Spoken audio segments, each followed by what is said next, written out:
Olá, irmãos queridos, bem-vindos ao nosso podcast, a nossa partilha da Palavra de Deus, partilha entre irmãos. Seja bem-vindo à comunidade Bom Pastor. Estamos juntos mais uma vez para conversar um pouquinho sobre as riquezas da Palavra do Senhor. Laura Beatriz, Pascal ainda, como é que é? Pascal, não. Na alegria da Páscoa, na alegria da ressurreição, na alegria de poder anunciar que Ele está vivo e vive no meio de nós.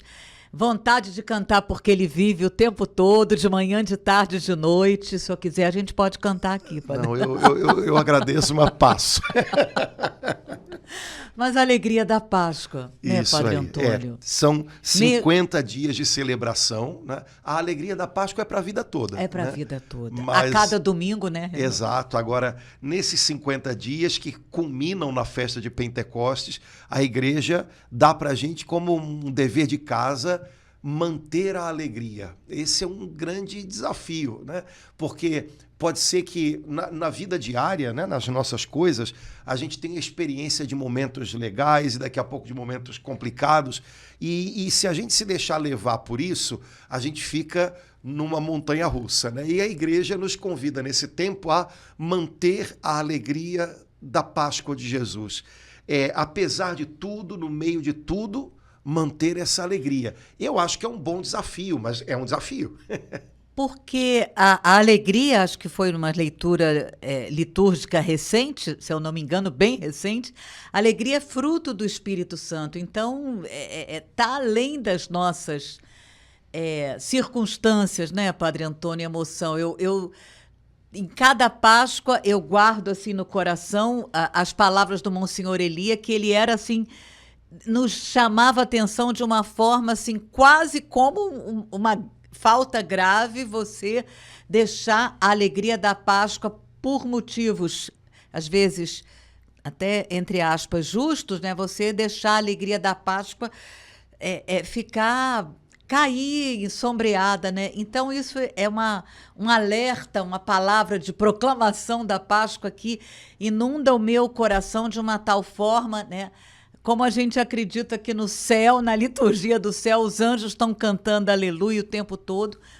Então, eu acho assim que a gente na Páscoa tem, assim, acho que a tentação, uma das tentações da Páscoa é de querer, assim, ensombrear a nossa alegria. A alegria de Jesus está vivo no meio de nós, né, Padre Sim. Antônio? É interessante, ontem de noite eu estava pensando nisso, porque as pessoas vivem a quaresma normalmente com muita intensidade, pela turma da igreja, né? E preparam penitências, assim, imaginam penitências para o tempo da quaresma, para depois não cumprir, né? Fazem a quaresma de fato ser vivida com mais atenção. E divulgam no Instagram, né? Com detalhes. Agora, chega o tempo da Páscoa, parece que a gente não lembrou que toda a quaresma foi, no fundo, uma preparação para a gente celebrar a ressurreição do Senhor, e essa ressurreição se celebra na liturgia da igreja por 50 dias. Então, seria muito legal se a gente que viveu e de alguma maneira se esmerou por viver a quaresma com intensidade, que a gente agora transbordasse essa intensidade para o tempo pascal, porque a quaresma é um caminho em direção à vivência da Páscoa, da morte e ressurreição do Senhor. Aí quando chegou, acabou. Quando, na verdade, a gente devia dilatar essa alegria ao longo de todo esse tempo. E não sei, fica aí como uma proposta, pelo menos para nós dois aqui, né? A gente não deixar a peteca cair durante o tempo pascal. Quase como que você vive mais... Nossa, foi uma observação forte essa do senhor. Quase como que você vive mais intensamente, sim, claro, vamos viver intensamente a quaresma, viver mais intensamente, né, a penitência quaresmal do que a alegria da Páscoa. Sim, né? Esquisito, né? Na verdade, a quaresma é um tempo de preparação para a celebração da Páscoa. Né? E lembrando que a celebração da Páscoa ela se distende e ela culmina, não é que ela termina, ela culmina na celebração de Pentecostes. Então, nossa, até chegar à festa de Pentecostes, a gente tem que ouvir a cada dia aquela palavra de Paulo: enchei-vos do Espírito Santo, enchei-vos do Espírito Santo, enchei-vos do Espírito Santo. Né? Talvez a gente pudesse buscar viver o tempo pascal com mais intensidade. Acho que seria uma boa, um bom dever de casa também para a gente nesse tempo. Padre Antônio, então, acho que é por isso que a semana toda da oitava da Páscoa, a antífona foi: este é o dia que o Senhor nos fez, alegremo-nos e nele exultemos. Exato, esse salmo vai e volta durante esse tempo pascal, lembrando para a gente isso, né? Esse é o dia, esse é o tempo novo. Na verdade, é um dia que não tem mais ocaso. A Páscoa, a ressurreição de Jesus, na qual ele próprio é o sol da justiça, né, que se levanta, é o começo de um novo dia. Esse dia não vai acabar mais. E esse é o dia que o Senhor fez para nós. Né? Estamos vivendo à luz desse dia. Então, vamos nos alegrar nele, vamos vivê-lo, né? E manter essa intensa alegria, manter esse foco da alma, do coração, durante esses dias de celebração que a igreja nos propõe, que ainda estão longe de chegar no final. Então, a gente está na segunda semana. Pois vamos em frente ainda. Laura, durante o tempo pascal, acho que o pessoal que tem ido à missa já percebeu isso. A igreja nos convida a ler o livro de Atos dos Apóstolos na liturgia da missa. Né? Normalmente, a primeira leitura das missas é sempre algum trechinho do Antigo Testamento. Durante o tempo pascal, normalmente a primeira leitura da missa vai ser um trechinho do livro de Atos dos Apóstolos, que é o livro que fala para a gente sobre como a igreja viveu nas suas origens esse dia que o Senhor fez para nós, esse tempo novo em que Cristo ressuscitado enche a igreja, transborda sobre a igreja a sua vida, o seu Espírito Santo. É muito legal que a igreja apresente para a gente o livro de Atos durante o tempo pascal, porque eu imagino que a igreja, quando nos faz ler esse livro na liturgia, a igreja não convida a gente a fazer uma leitura do livro de Atos como se fosse uma peça de literatura, né, ou alguma coisa que a gente disseca, mas como palavra de Deus que nos ilumina quando nós a acolhemos na liturgia. Quando a igreja nos apresenta o livro de Atos na liturgia, eu acho que ela está dizendo para a gente assim: olha, esse daqui é o paradigma de Deus, esse daqui é o modelo de Deus para aquilo que ele deseja que vocês vivam. Não se contentem em viver nada menos do que isso. O livro de Atos, apresentado na liturgia, como tudo na liturgia, ele é um hoje. Ele não é algo que dá para a gente a impressão de que, bom, vamos fazer agora um trabalho de arqueologia e saber como estavam as coisas em Jerusalém, lá nos anos 40, 50, 80, sei lá. Né? Não é um trabalho de arqueologia que a igreja convida a gente a fazer. Né? Mas, se nós ouvimos o livro de Atos na liturgia, tudo na liturgia é hoje. Portanto, isso que o Espírito Santo fez, moveu no início da igreja, ele deseja e ele continua realizando agora também na igreja e na vida de cada fiel cristão. Portanto, vamos ler tudo isso como o que Deus deseja que aconteça também hoje na nossa vida, e não como quase... Nossa, eu vou lembrar de uma coisa da minha infância, como um elo perdido, né, que ficou lá atrás e pena que passou, de jeito nenhum. Então, eu acho muito legal, eu gosto demais de ouvir as leituras de Atos durante o tempo pascal. É legal ler o livro de Atos em qualquer época do ano, mas ouvir na liturgia agora é mais gostoso, porque a gente entende que quando a igreja nos propõe essa proclamação da palavra de Deus em Atos dos Apóstolos, nesse tempo, é porque a igreja está lendo e mostrando a nós essa realidade como o que a gente deve buscar também para agora. E até porque logo no primeiro capítulo, Jesus ainda estava convivendo, né, com os apóstolos dentro daqueles 40, até o último dia da Ascensão. E eu fico muito tocada, Padre Antônio, porque em alguns livros, alguns teólogos, estudiosos da Bíblia, dizem que o nome de Atos dos Apóstolos deveria ser Atos do Espírito Santo, né? Sim, porque se a gente der uma olhadinha com atenção, todo o tempo é o Espírito Santo quem move as coisas, né? São Lucas, que é o autor do livro de Atos e do Evangelho de Lucas, ele é muito cuidadoso com isso. Os outros evangelistas não têm essa pegada, né? São Lucas, tanto no Evangelho quanto no livro de Atos, mostra que o Espírito Santo é quase que o ambiente no qual tudo acontece, né? Em Atos isso fica evidente. Então, cada momento como é que a gente pode dizer, de dilatação da missão da igreja é precedido por um derramar do Espírito Santo, é precedido por uma direção do Espírito Santo.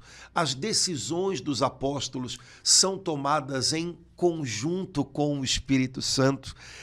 Várias expressõezinhas. As mudanças de decisão. Exato, né? Várias expressõezinhas São Lucas usa como que para mostrar isso. Olha, existe um fator, entre aspas, surpresa e um fator que ninguém, como é que a gente pode dizer, que ninguém domina, que ninguém planeja, que ninguém controla, que é a presença do Espírito de Deus. Ele é soberano em tudo que está acontecendo aqui.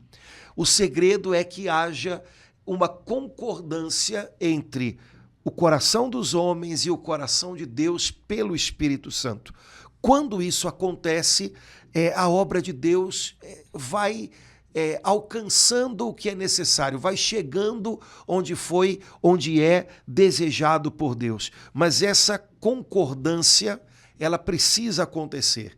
É interessante porque essa expressão aparece, né, mais de uma vez. Os apóstolos dizem, nós e o Espírito Santo, né? Nós e o Espírito Santo. Portanto, nós sozinhos não sabemos como fazer as coisas e mesmo que soubéssemos, não conseguiríamos.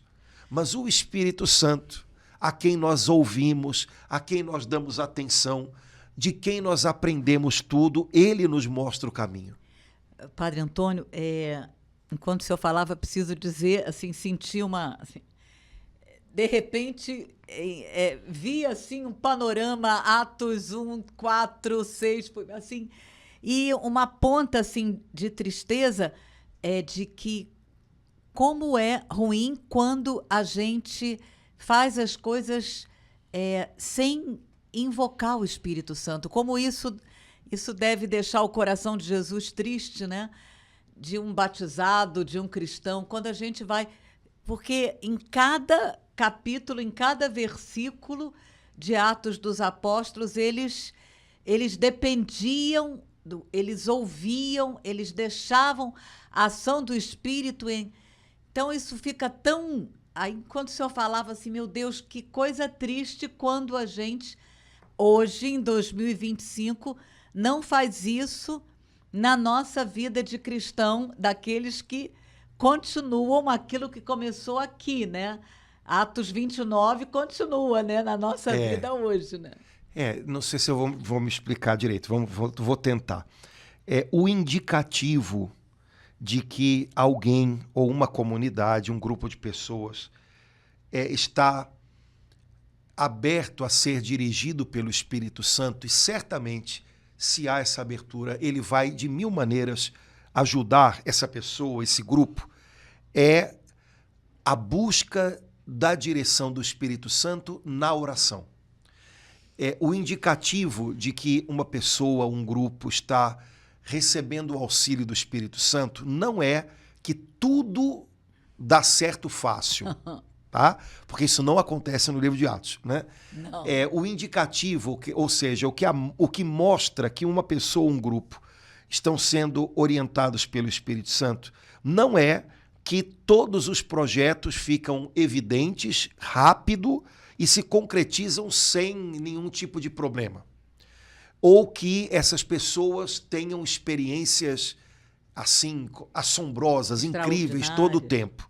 O indicativo de que uma pessoa ou um grupo estão sendo conduzidos pelo Espírito Santo, na verdade, é algo anterior a isso. É que essas pessoas estejam buscando, clamando pela direção do Espírito Santo na oração. E aí, como prometeu Jesus, certamente o Pai dará o Espírito Santo àqueles que o pedirem. Então, Atos dos Apóstolos mostra para a gente que a igreja primitiva era diariamente corrigida, conduzida, fortalecida pelo Espírito Santo, não simplesmente pelo resultado do que os apóstolos fizeram, mas, em primeiro lugar, nos mostra que eles eram conduzidos pelo Espírito Santo porque eles tinham necessidade disso, reconheciam e pediam. E quando isso acontece, como Jesus prometeu, o Pai Celestial dá o amparo do Espírito Santo. Se vocês que são maus sabem dar coisas boas aos seus filhos quando eles pedem, quanto mais o Pai do céu não dará o Espírito Santo àqueles que o pedirem. Então, Laura, o sinal de que uma pessoa tem uma vida conduzida pelo Espírito Santo é que essa pessoa esteja constantemente buscando essa direção em oração. Aí eu não sei se é que eu me faço entender, porque não é alguma comprovação que vem depois, mas na medida em que essa pessoa busca, na medida em que essa pessoa tem sede, na medida em que essa pessoa reza, o Pai Celestial, de mil maneiras que só Ele sabe, vai se encarregar de derramar o seu Espírito Santo como direção, como fortalecimento. No livro de Atos e na experiência da igreja em 2000 anos, oração e Espírito Santo são realidades que estão profundamente conectadas. Veja, era desejo do Pai encher os apóstolos com o Espírito Santo para que eles pudessem começar a realizar a sua missão. Era promessa do Pai. Jesus chama o Espírito Santo com esse nome, a promessa do Pai. Era desejo do Pai. Jesus já havia morrido e ressuscitado, portanto a condição já tinha sido posta. Então o Pai faria isso, porque é o fruto da morte e da ressurreição de Jesus que o Espírito Santo se derrame no coração dos homens. Mas, na prática, o que a gente vê é que Deus quis ligar isso que era uma promessa, um desejo, e certamente Ele realizaria. Deus quis ligar isso com uma experiência especial para os apóstolos. Fiquem em Jerusalém. E ficando em Jerusalém, durante 9 dias, eles oravam. Oraram até que foram cheios do Espírito Santo. Olha que coisa incrível. Era promessa do Pai, era desejo do Pai. As condições tinham sido realizadas. Deus o faria. Mas Deus quis, de alguma maneira, atrelar tudo isso a que antes os apóstolos buscassem, desejassem, clamassem em oração no cenáculo por aquilo que Jesus havia dito que viria. Apesar de todo sentimento de temor, de medo, que ainda permanecia neles, né, Padre Antônio? Jesus disse, apesar todas as emoções vocês serão batizados no Espírito Santo. Eles não sabiam o que era isso, porque ninguém tinha sido. Logo, eles não sabiam o que era, mas eles sabiam que era importante. Eles sabiam que era algo que ia fazer a diferença.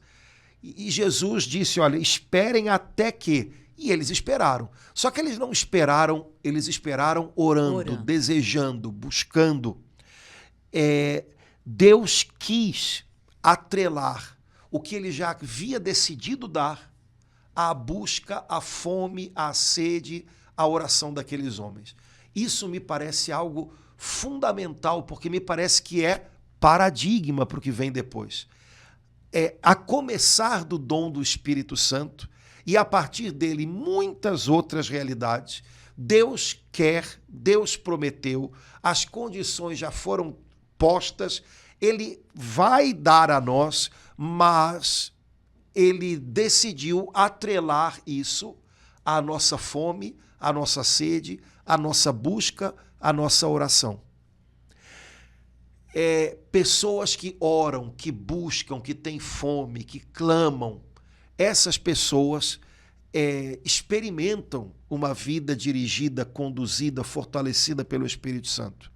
Pessoas que não buscam, que não têm fome, que não clamam, que não oram, simples desse jeito, né? Ficam contando apenas com aquilo que podem, e aí aquilo que a gente chama de ativismo.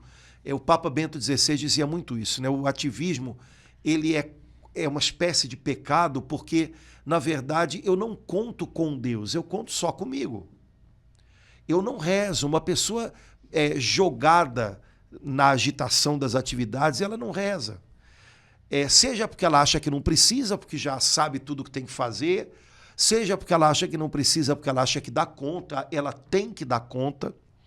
Então, é praticamente um pecado, porque você pode, inclusive, fazer coisas boas ou coisas para servir a Deus sem fazê-las com Deus, recorrendo a Deus. E recorrer a Deus não é fazer 1 milhão de coisas, é, em primeiro lugar, orar, pedir, suplicar. Sem isso, nada feito. O que vai sobrar é correria nossa. Então, me parece que o livro de Atos dos Apóstolos não é só o livro de Atos dos Apóstolos, mas também é o livro da oração dos apóstolos. Eles próprios dizem isso. Lembra quando eles vão instituir o ministério dos diáconos para servir as mesas, né? Nós vamos nos dedicar à oração e à palavra de Deus. Então, eles perceberam que eles estavam se perdendo em muitas atividades que eram justas, necessárias, mas que outros poderiam colaborar, outros poderiam fazer, e eles estavam deixando de lado aquilo que era indispensável para a igreja e para o ministério de apóstolos deles. Oração e dedicação à leitura e à explicação da palavra de Deus. Então, os apóstolos eram pessoas que reconheciam a necessidade da dedicação à oração, porque reconheciam a necessidade da direção do Espírito Santo. Eu tenho um amigo que diz que uma vez ouviu um pregador obviamente dizendo de maneira figurada, né? Mas eu acho que ele usou uma expressão que faz a gente pensar, né? Dizendo que se o Espírito Santo hoje escolhesse se retrair, decidisse se retrair das nossas igrejas e sair pela porta dos fundos de mansinho, em muitas das nossas igrejas a gente ia demorar muito tempo para perceber que ele tinha ido embora. Porque a gente está sempre tão envolvido com a nossa correria, com o nosso fazer muitas coisas. A gente tem tantos planos, tantos projetos, que a gente ia demorar para perceber que a gente está se jogando nas nossas coisas e não está tendo direção e não está tendo percepção daquilo que são as prioridades de Deus. É claro que o Espírito Santo não abandona a gente desse modo, não abandona a igreja desse modo. Mas eu entendi o que ele falou. A gente está tão envolvido com as nossas prioridades que, se ele fosse embora assim, na pontinha do pé, a gente ia demorar. Não está mais aqui? Nem percebi, estou fazendo tanta coisa, estou envolvido com tanta coisa. Então, oração e Espírito Santo são duas realidades que, onde há uma, há outra.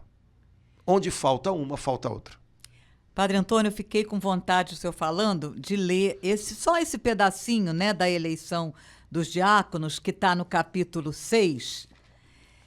Naqueles dias, como crescesse o número dos discípulos, impressionante, né? É uma outra ação do Espírito Santo, né? Houve queixa dos gregos contra os hebreus, quer dizer, uma situação de conflito, né? Uma situação... Num momento de crescimento. Olha que coisa legal. Isso aqui é muito pé no chão, né? Isso que a igreja estava crescendo, Deus estava abençoando. Só que crescer também não é uma coisa fácil. Né? Algumas pessoas, às vezes, ficam encantadas achando lá, o que estão fazendo lá, olha como é que lá a coisa acontece. Sim, mas você está disposto a pagar o preço que alguém deve ter pago para chegar lá? Então, crescer não é fácil. Inchar é fácil. Só que a gente tem que lembrar do corpo humano. Um corpo que cresce é um corpo saudável. Um corpo que incha é um corpo doente. Inflamado. Então, crescer não é fácil. E crescer traz desafios novos. Então, havia um desafio naquele momento. Ou seja, dos gregos contra os hebreus, bem justa, né? Porque as suas viúvas teriam sido negligenciadas na distribuição diária. Agora eu vou chamar a atenção aqui. Teriam sido. Não sei. Havia queixas. Agora, não sei se eram justas ou não, porque queixas sempre tem, né? Mas havia a impressão para algumas pessoas de que alguém era privilegiado e alguém era deixado de lado. Crescimento, quando a gente fala de igreja, quando a gente fala de família, quando a gente fala de trabalho, tem a ver com relacionamento de pessoas.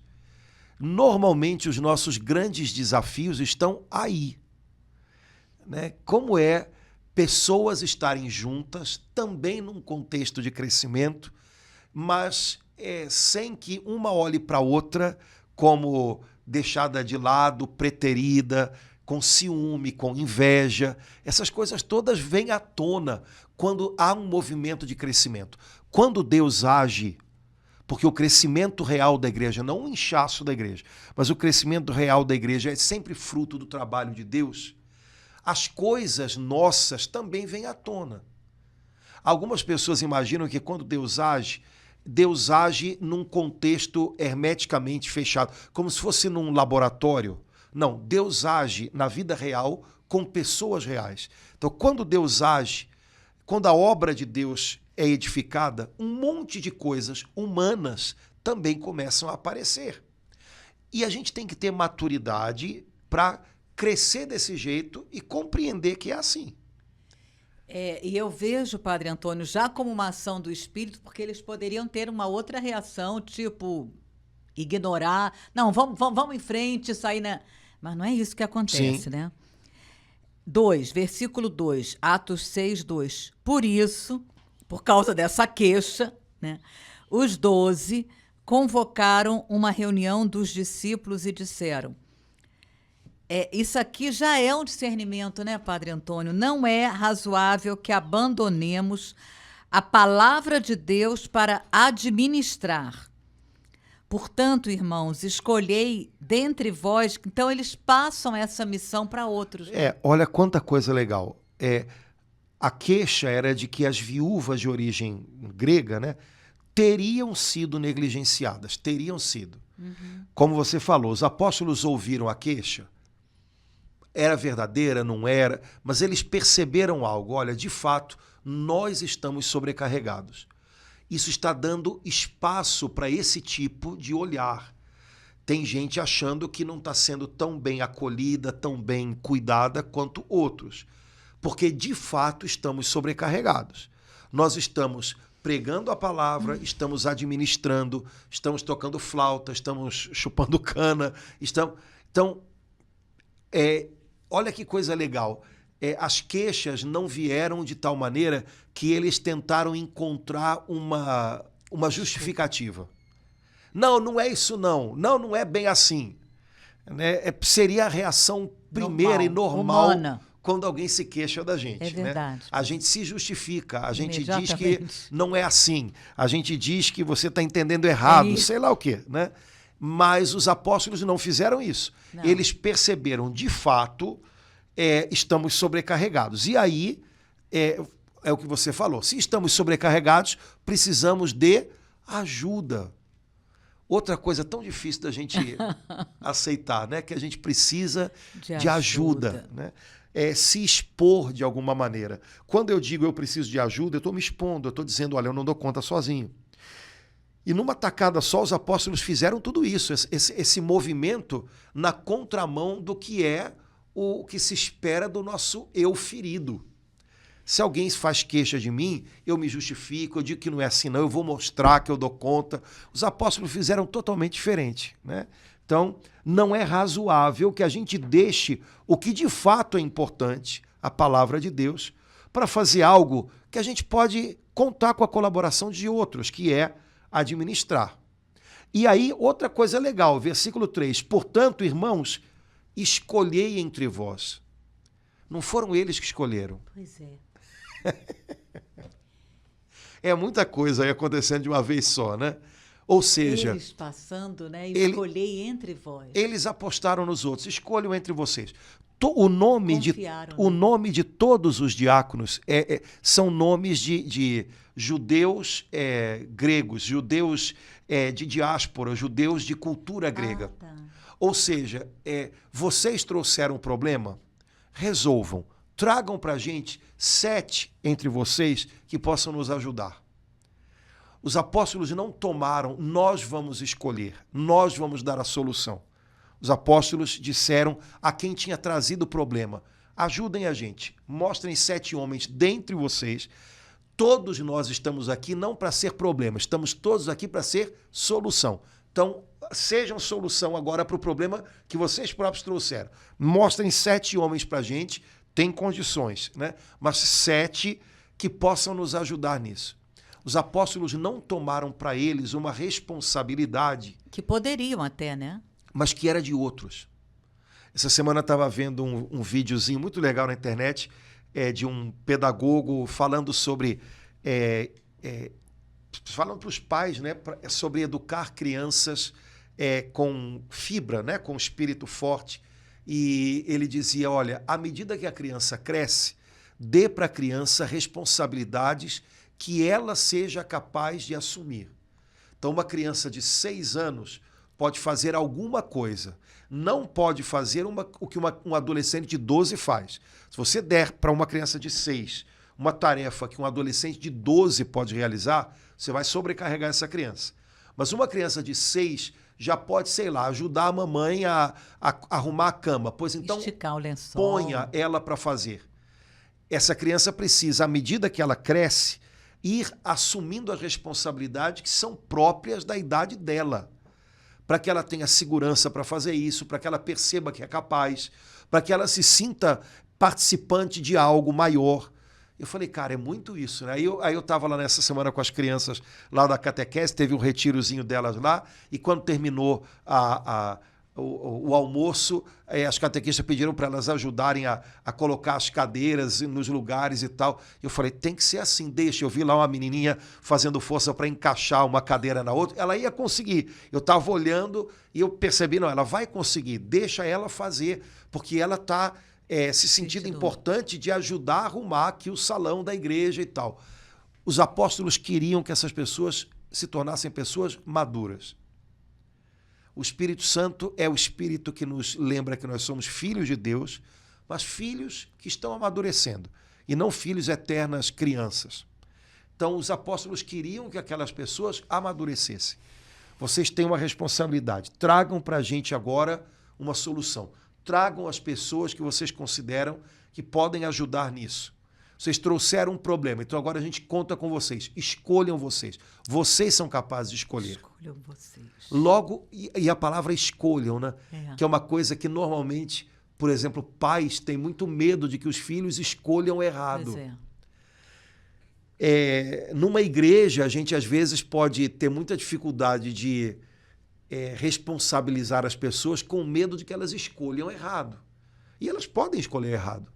Mas a gente está caminhando, a gente tem que aprender e a gente às vezes tem que refazer algumas coisas lá na frente, mas se as pessoas não tiverem a chance de ter responsabilidades, se a gente o tempo inteiro tomar das mãos das pessoas as responsabilidades e trouxer para a gente vai ter pessoas, uma comunidade, uma família que nunca vai amadurecer. Repito, o propósito dos apóstolos não era esse. Não era serem tiranos ou donos daquela igreja. Eles eram apóstolos, eles não eram donos da igreja. E isso para a gente também pode ser uma lição importante, né? Que orientação tão forte, decisiva, incrível do Espírito Santo, né? Como isso, o contrário, cheio de boa intenção, entre aspas, acontece no dia a dia, né, Padre Antônio, da gente achar que o outro não tem a capacidade, eu escolher, né, às vezes dentro da igreja, as pessoas que já têm, né, algum tempo numa determinada função, não fazem como os apóstolos fizeram, escolhei vocês, homens. Não, às vezes a gente terrivelmente faz isso, né? impede que o outro, que, né, tem menos tempo na igreja do que eu, possa também escolher tomar a sua decisão. Sim. E escolher pessoas para ajudar significa contar com mais gente. Contar com mais gente significa ter um pouco menos de controle. Olha quanta coisa aparece aí, né? O que também não é uma coisa que a gente goste muito. A gente podendo controlar tudo, a gente prefere. E aí os apóstolos ainda dão essa lição para a gente, né? Escolham 7 homens, eles vão nos ajudar na tarefa, ou seja, a gente vai delegar para eles, a gente vai encarregá-los. Significa menos controle direto. Muitas vezes a gente também prefere se sobrecarregar para manter o controle. Os apóstolos disseram, não é o caso de nós ficarmos sobrecarregados, né? É preciso que a gente continue fazendo aquilo que é a nossa parte, que a gente não pode delegar a outros, porque os apóstolos eram apóstolos. E o ministério apostólico na igreja é fundamental. No início, por meio dos apóstolos diretamente, ao longo dos séculos, pelos sucessores dos apóstolos, que são os bispos, em termos de igreja, né?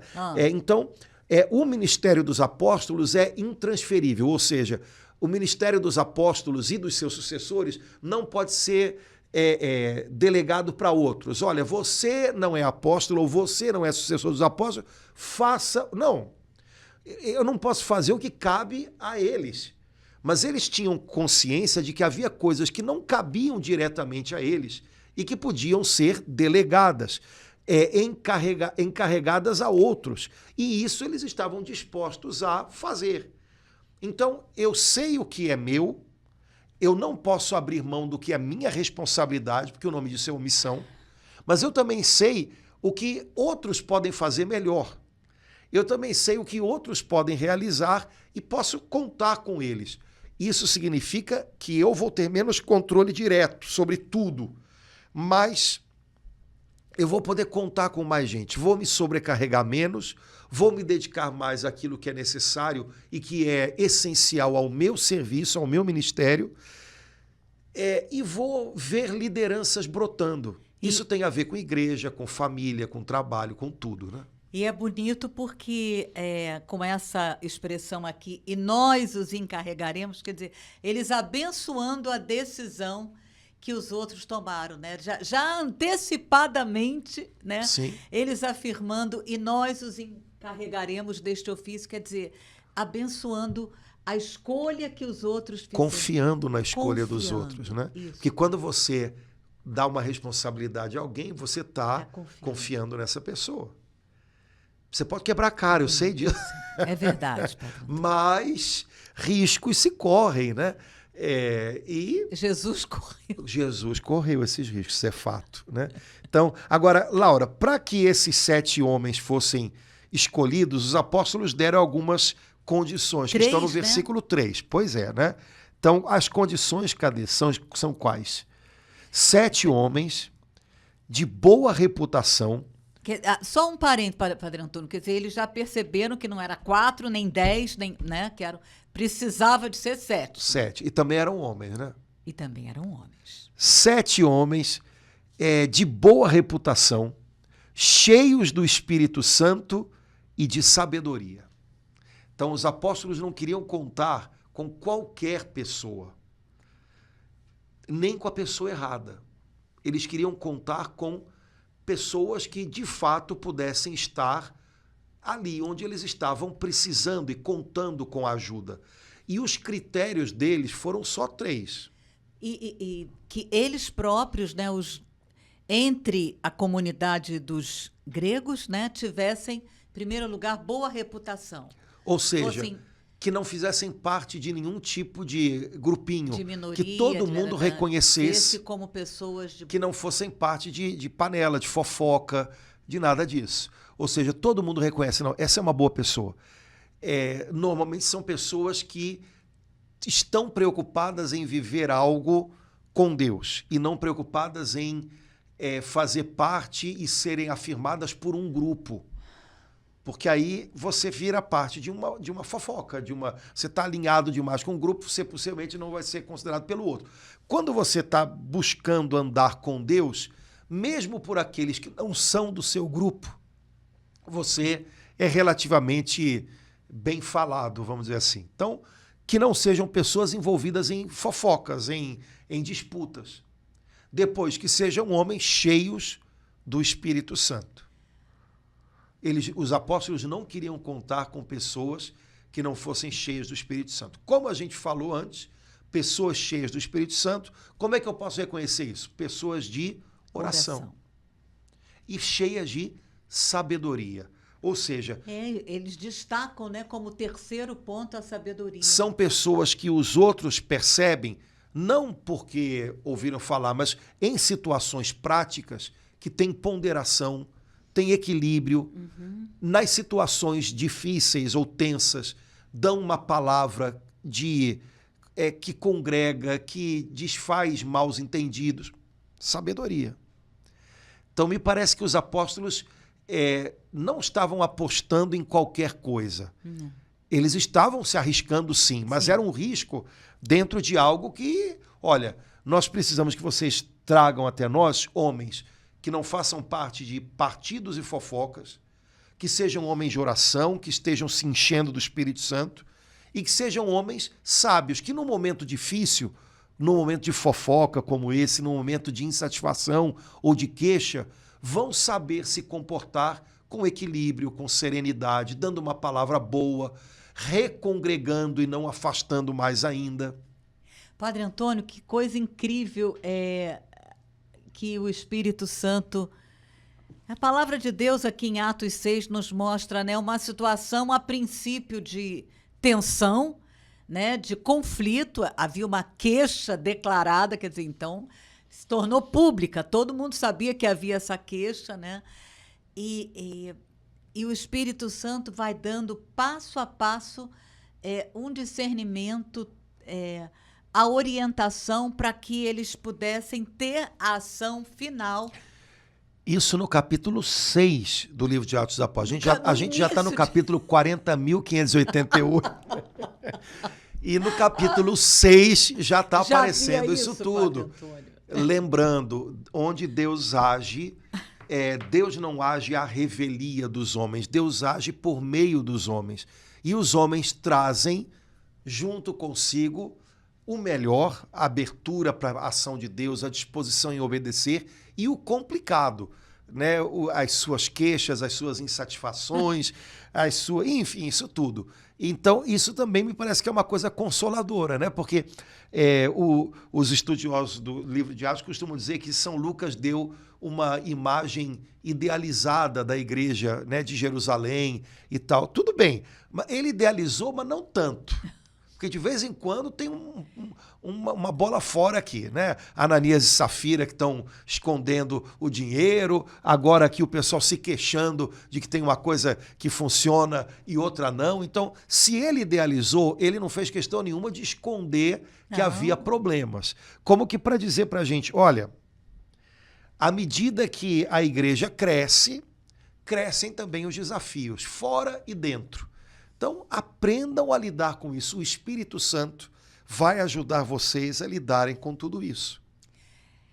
Eu queria ler os seguintes, o 4 e o 5, porque no 4, quer dizer, algo que o Espírito Santo já tinha falado, foi corroborado, foi confirmado. Nós, versículo 4, atenderemos sem cessar à oração e ao ministério da palavra. Então, eles... já tinha sido compreensão dos apóstolos isso, mas aqui ficou mais uma vez confirmado, provado, comprovado, reafirmado. E o seguinte, que é legal demais, essa decisão agradou a todo mundo. Sim. Acabou o problema aí, Padre Antônio. Esse parecer agradou a toda a multidão. E aí fala o nome dos 7, o senhor disse que esses 7, tem um que é de Pármenas e tem outro que é de... Pármenas é o nome do cara e Nicolau de Antioquia. E tem outro que é de Antioquia. Pármenas prosélito, ou seja, um não judeu certo? Mas que era temente a Deus. Ou seja, um prosélito é uma pessoa que não é de origem judaica, mas que adora o Deus de Israel. Quer dizer, essa turma toda aqui, pelos nomes a gente vê, Filipe, Nicolau, Prócoro, são nomes que têm a ver com uma cultura grega. Então, eram judeus ou prosélitos, portanto, gente, né, que estava ali, mas que era da turma que tinha trazido o problema. Ou seja, aqueles que trouxeram o problema tornaram-se também solução. E eu acho isso uma outra coisa legal, né? Quer dizer, a gente pode até ser problema, mas Deus chamou a gente para ser solução. Então, eu preciso lembrar disso, porque senão eu me acomodo na posição de problema e não entendo que Deus quer que eu migre para a posição de solução, né? Então, esses homens aqui, diga-se de passagem, correspondiam àquilo que os apóstolos tinham pedido. Eram homens de boa fama, boa reputação, cheios do Espírito Santo. Estevão é o exemplo mais claro disso, vai ficar evidente depois, e homens cheios de sabedoria. Basta, é o que a gente sabe deles, isso basta, né? Filipe também, a gente vai ver ele um pouquinho mais para frente, né? E eles demonstraram isso, né? Estevão e Filipe, de modo especial, se fala deles para frente, demonstrando, deixando claro que foram excelentes escolhas, né? E aí no versículo 6, se diz, olha, em um parágrafo a palavra oração apareceu várias vezes, né? Apresentaram-nos aos apóstolos e estes, orando, impuseram-lhes as mãos. O legal é que a gente tem esse parágrafo todo para falar de uma crise, de um problema, um burburinho. Uma situação de conflito, Mas o conflito não foi deixado de lado, não foi jogado para debaixo do tapete, o conflito foi enfrentado com a sabedoria do Espírito Santo. E aí, versículo 7... isso que eu queria falar. As coisas voltam ao seu lugar, né? Padre Antônio, esse versículo 7 achei assim particularmente tocante, porque aí reafirma, né, a missão, o chamado dos apóstolos, né? Divulgava-se sempre mais a palavra de Deus. Esse destaque aqui do versículo 7 eu vejo assim como um chamado mesmo do Espírito Santo para nós hoje, 2025. Divulgava-se sempre mais a palavra de Deus. Então, que bom que a gente pode ter aqui, nesse pequeno bate-papo de partilha entre irmãos, a graça de poder divulgar a palavra de Deus, né, Padre Antônio? A impressão que eu tenho é que todo o parágrafo anterior foi um parênteses. Então, teve um problema, fecha parênteses. Divulgava-se sempre. Ou seja, as coisas voltaram para aquilo que é o objetivo. E a gente tem que ter sempre claro isso, né? A gente pode ter dificuldades no meio do caminho, a gente pode ter crises a enfrentar, a gente pode ter problemas a resolver entre a gente. Ok, resolvemos, então vamos voltar para aquilo que é o propósito, o objetivo, né? Porque senão a gente eternamente parece que passa de uma crise para outra, de um problema para outro, apaga incêndio e não faz o que tem que fazer, né? Então, olha, resolvido, ok, vamos, continuamos, né? Então, as nossas comunidades, as nossas paróquias, não podem ser um lugar onde eternamente a gente está só fazendo reunião para resolver problemas. Se está assim, não está legal. Eventualmente, gente, olha só, aconteceu uma situação aqui, né? Vamos resolver, como é que a gente faz? Vamos orar? Que vocês têm de sugestão? Escuta, fala aqui. Fulano, você pode trazer uma solução? Você pode ajudar nisso? Fechamos parênteses. Escuta, como é que a gente faz agora para voltar a divulgar a palavra de Deus? Nosso objetivo, de novo, voltamos para ele. Porque senão a gente fica se perdendo o tempo inteiro em crises, em problemas, em dificuldades internas, né? Então, divulgava-se sempre mais a palavra de Deus, né? A palavra de Deus, a igreja tem que botar as suas caixas de som para fora, né? Para divulgar a palavra, né? Pelo amor de Deus, não façam isso, né? Ao pé da letra, senão os vizinhos matam a gente, né? Multiplicava-se consideravelmente o número de discípulos em Jerusalém. Também grande número de sacerdotes aderia à fé. Legal isso, hein? porque a gente não tem ideia muito hoje em dia, mas havia milhares de sacerdotes em Jerusalém e no entorno antes do templo ser destruído, né? Havia milhares, era uma tribo, né? Então era muita gente, né? E eles se revezavam, alguns, né, ajudavam mais, outros menos, outros faziam algumas tarefas que não eram tão constantes, mas era uma família, era uma casta sacerdotal. E alguma coisa aconteceu nesse momento que a palavra de Deus chegou, tocou mais, sei lá, massivamente entre os sacerdotes do Antigo Testamento, né, nesse momento. Grande número de sacerdotes aderia à fé. O que estava acontecendo? Não sei, mas eu acho muito legal esse negócio e gostaria muito de um dia descobrir o porquê. Mas em algum momento, entre os sacerdotes, houve, sei lá, não, alguma coisa que Deus moveu ali e um grande número de sacerdotes aderiu à fé. Então, ficou aqui como um finalzinho, né, dessa passagem, desse pedacinho, que começou com uma crise, algo que demonstra um agir de Deus muito especial para chegar ao coração dos sacerdotes, né? Sacerdotes como no nascimento de Jesus, como Simeão, que vivia no templo? Simeão não era sacerdote, em princípio Zacarias não se diz que era, né? Zacarias era. Tá. Né? Então, era uma família sacerdotal, era tá. uma tribo, né, a de Levi. Dentro dessa tribo havia os sacerdotes, né, da família de Arão, né? Era uma turma importante, era uma turma grande, e era uma turma que tinha conhecimento da lei, que tinha conhecimento do culto de Israel, né, da aliança primitiva. Em algum momento essa turma começou a entender, olha, Jesus cumpriu isso tudo, Jesus realizou tudo isso. Eu não sei o que houve, mas alguma coisa houve, né? Outros pentecostes que não estão descritos aqui estão entre parágrafos, pois entre linhas. Exatamente. Então, Laura, acho que a gente já viu bastante coisa legal aqui em Atos dos Apóstolos, mas acho que é interessante porque nesse pedacinho, na verdade, o que a gente viu e chamou a atenção foram alguns detalhes, né, umas palavrinhas-chave aí que, sei lá, foram interessantes e que mostram pra gente... Num parágrafo, né, a gente viu tanta coisa. Como num momento de crise, de dificuldade, o Espírito Santo conduziu soube de uma tirar forma, algo assim, melhor, né? Agora, porque o Espírito Santo também conduziu as coisas numa direção que não era a direção ou a maneira meramente humana de lidar com o problema. Se fosse a maneira meramente humana de lidar com o problema... um problema que começou com queixas, que normalmente são uma coisa que já predispõe a gente para, né, para reagir mal, as coisas talvez fossem por outro caminho. Mas porque as queixas caíram no coração de homens cheios do Espírito Santo, que estavam se dedicando à oração, que compreendiam qual era o chamado e a missão deles, as prioridades de Deus para eles, essas queixas não foram suficientes para desestabilizar esses homens e essa comunidade.